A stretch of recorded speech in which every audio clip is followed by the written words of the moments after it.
us, not just in the Congress party, but across the country. Dr. Manmohan Singh's passing is the end of an era.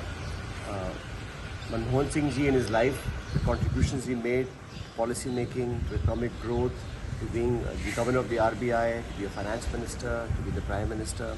He led from the front.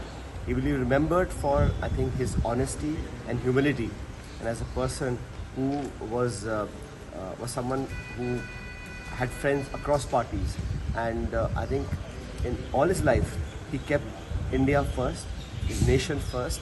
He was a true son of India, and we all miss him today for his gentle demeanor, easy to talk to. I had the great privilege of working in his cabinet, and it was an honor to be a part of his cabinet, to be his team. He's always been a very kind soul, a gentle soul, but the initiation he did in 91, when he opened up the economy, he was instrumental in getting the Indo-US civil nuclear deal, which put India on the map. There are many, many contributions, and I think his story is yet to be told. But he had a full life. My condolences to him, his family, his supporters, and his admirers in India and across the world.